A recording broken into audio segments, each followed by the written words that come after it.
रामलाल के बेटे लाखन सिंह की बर्थडे पार्टी चल रही थी। लाखन सिंह आज 22 साल का हो गया है। रामलाल शहर का जाना माना बिजनेसमैन है और उसके पास करोड़ों की प्रॉपर्टी है। लाखन सिंह ने अपने बर्थडे पार्टी में सभी दोस्तों को बुलाया था, लेकिन लाखन सिंह की गर्लफ्रेंड निकिता अभी तक नहीं आई थी। लाखन सिंह अपनी 4 व्हीलर निकालता है और निकिता के घर पहुंच जाता है। निकिता अपने घर पे अकेली रहती है। रात बहुत हो चुकी थी, इसलिए निकिता के घर की सारी लाइट ऑफ थी। अरे, लाइट कैसे ऑफ है? अभी तो इसको तैयार हो जाना था। लाखन सिंह दरवाजा नॉक करता है, लेकिन कोई दरवाजा नहीं खोलता। यहाँ जरूर कुछ गड़बड़ है। क्यों लॉजिकल आर्मी? लाखन सिंह को ऐसा क्यों लगा कि यहाँ कुछ गड़बड़ है? सोचिए सोचिए।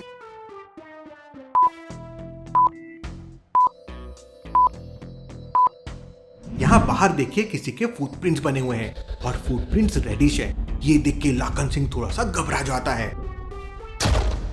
वो जोर से दरवाजे को धक्का देता है तो डोर खुल जाता है।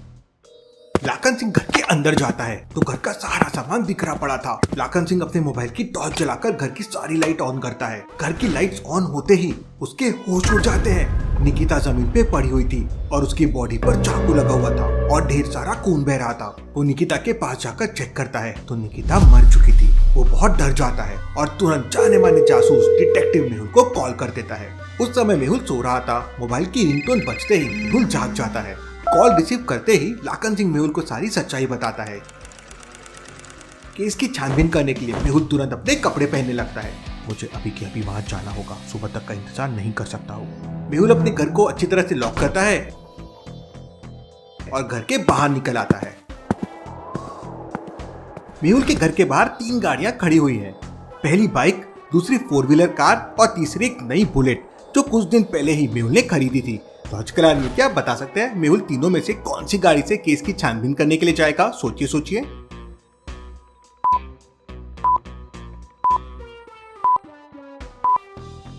ध्यान से देखिए, कड़ाके की ठंड पड़ रही है और ओस की बूंदें भी गिर रही है। ऐसे में बुलेट या फिर बाइक चलाने में काफी मुश्किल होगी, इसलिए मेहुल अपनी कार से जाएगा। मेहुल अपनी कार से निकिता के घर पहुंच जाता है। मेहुल अंदर जाके देखता है तो लाखन सिंह वहां पे दुखी बैठा हुआ था। वहां पर एक कॉपी, पेन और सुसाइड नोट रखा हुआ था। ये सुसाइड नोट नहीं है, बल्कि इसका मर्डर किया गया है। लॉजिकल आर्मी, क्या आप बता सकते हैं मेहुल को ऐसा क्यों लगा कि ये सुसाइड नहीं बल्कि मर्डर है? सोचिए सोचिए।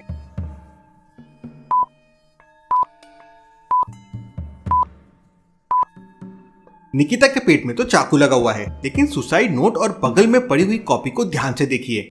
सुसाइड नोट A4 पेज का है, लेकिन कॉपी A4 साइज की नहीं है, काफी छोटी है। इसका मतलब खूनी पहले से सुसाइड नोट लिख कर लाया होगा। इसके बाद उसने निकिता के पेट में चाकू मार दिया और फिर सुसाइड नोट को कॉपी और पेन के साथ यहाँ पर रख दिया, ताकि सबको लगे निकिता ने कॉपी का पेज फाड़कर अपने हाथ से सुसाइड नोट लिखा है।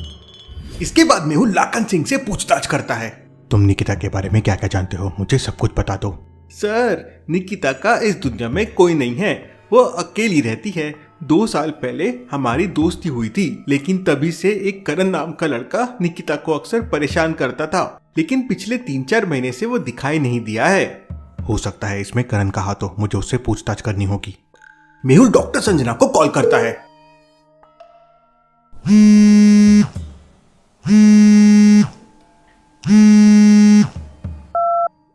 डॉक्टर संजना, क्या तुम जल्दी से लैब में आ सकती हो? एक डेड बॉडी का पोस्टमार्टम करना है। बस 20 मिनट में लैब पहुंच जाऊंगी। मेहुल निकिता की बॉडी लेकर लैब की तरफ निकल पड़ता है। मेहुल 15 मिनट के अंदर ही लैब में पहुंच जाता है। लैब के बाहर अभी भी ताला लगा हुआ था। डॉक्टर संजना अभी तक क्यों नहीं पहुंची है? लॉजिकल आर्मी, क्या बता सकते हैं डॉक्टर संजना अब तक लैब में क्यों नहीं पहुंची है? सोचिए सोचिए।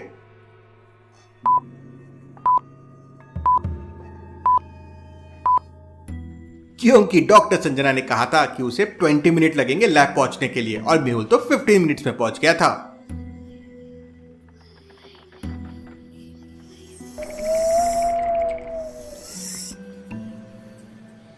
तभी मेहुल को डिटेक्टिव सोसाइटी से एक कॉल आता है। मेहुल, ये केस आलिया हैंडल कर लेगी। तुम्हें एक अर्जेंट मीटिंग के लिए डिटेक्टिव सोसाइटी के हेड ऑफिस पहुंचना है और आज आलिया के एविडेंस ऑब्जर्वेशन की टेस्ट भी है। मेहुल आलिया को कॉल लगाता है।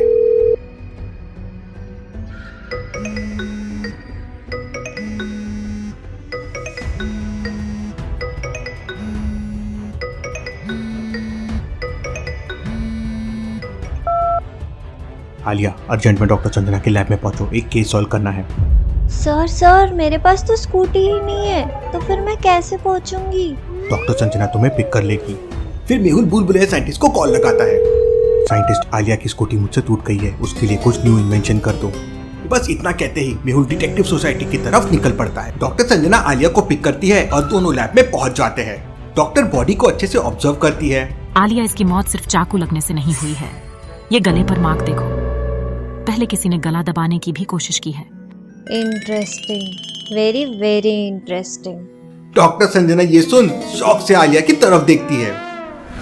मैं भी ना मेहुल सर जैसे होती जा रही हूँ। सर ने कहा था करण से पूछताछ करनी है, मैं पहले उसके घर जाके पूछताछ करती हूँ। आलिया डॉक्टर संजना की कार लेती है और करण के घर की तरफ निकल पड़ती है। ये डॉक्टर संजना के पास क्या मस्त कार है, फुल ऑटोमेटिक। लेकिन डॉक्टर के पास इतना पैसा आता कहाँ से है? मेहुल सर तो 1 रुपया भी नहीं देते, बस काम पे काम करवाते रहते हैं। सोच रही हूँ एक पोल्ट्री खोल लूँ, वहाँ मैं 10 मुर्गियाँ पाल लूंगी। 10 मुर्गियों से 100 अंडे मिलेंगे, 100 अंडों में से 100 मुर्गियाँ निकलेगी, 100 मुर्गियों से फिर 1000 अंडे, उनसे फिर 1000 मुर्गियाँ। थोड़े दिनों में तो मैं करोड़पति ही बन जाऊंगी। आलिया अपने ही ख्यालों में खो जाती है। तभी पीछे से एक कार आलिया को हॉर्न देती है। Focus Alia, focus. तभी आलिया को मेहुल का कॉल आता है। आलिया, तुम्हारे सामने वाले पान ठेले पे करण खड़ा है, जल्दी से उसे पकड़ो और पूछताछ करो। सर को मेरी लोकेशन का कैसे पता चला और करण की लोकेशन का कैसे पता चला? वाह सर, जब भी तो वो नंबर 1 डिटेक्टिव है, नंबर 1। आलिया पान ठेले के सामने कार रोक देती है, लेकिन वहाँ पे 3 लोग खड़े थे। आलिया तुरंत समझ जाती है कि तीनों में से कौन करण है। लॉजिकल आदमी आलिया को कैसे समझ गया कि तीनों में कौन करण है? सोचिए और आपका आंसर मुझे कमेंट करके बताएं।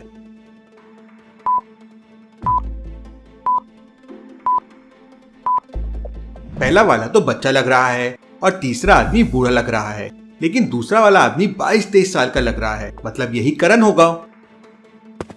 आलिया करण को पकड़ लेती है और उसे पूछताछ करती है। तो करण कहता है कि उसे कुछ नहीं पता है और उसने 4-5 महीने से निकिता का पीछा करना छोड़ दिया है, क्योंकि निकिता बहुत ही खराब लड़की थी और सिर्फ पैसों से मतलब रखती थी। आलिया करण को फिर एक जोरदार थप्पड़ मारती है। सच सच बता दे करण, मैं कराटे भी जानती हूँ। लेकिन फिर भी करण कुछ नहीं बताता और रोते हुए कहता है, आप मुझे क्यों मार रहे हो? मुझे कुछ नहीं पता है। आलिया फिर करण को निकिता की डेड बॉडी के कुछ फोटो दिखाती है। तो करण कहता है, मैम ये चाकू तो लाखन सिंह का चाकू है। जब मैं निकिता को परेशान करता था तो एक बार लाखन सिंह ने मुझे इसी चाकू से डराया था। अगर इसकी बात सच निकली तो इसका मतलब लाखन सिंह ने ही निकिता का मर्डर किया है। आलिया तुरंत मेहुल को कॉल करती है। सर खूनी मुझे करण नहीं बल्कि लाखन सिंह लग रहा है, क्योंकि उसके पास सेम वही चाकू था जो डेड बॉडी पे है। हाँ आलिया, मैंने सब सुना। सुना मतलब सर? सॉरी, मेरा मतलब तुम जो बोल रही थी वो मैंने सब सुना। ओह अच्छा। जाओ तुरंत लाखन सिंह से पूछताछ करो। आलिया करण को लेकर तुरंत लाखन सिंह के घर पहुंच जाती है। करण को देख लाखन सिंह वहां से भागने की कोशिश करता है, लेकिन आलिया एक जोरदार किक मारती है।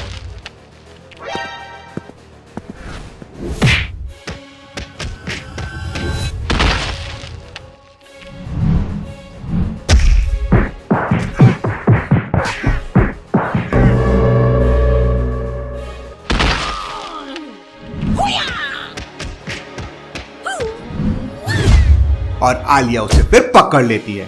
हाँ, मैंने ही निकिता का मर्डर किया है, क्योंकि वो सिर्फ पैसों के पीछे थी। मैंने सोचा निकिता के मरने के बाद उसके मर्डर का इल्जाम करण पे आ जाएगा, क्योंकि करण निकिता को परेशान करता था।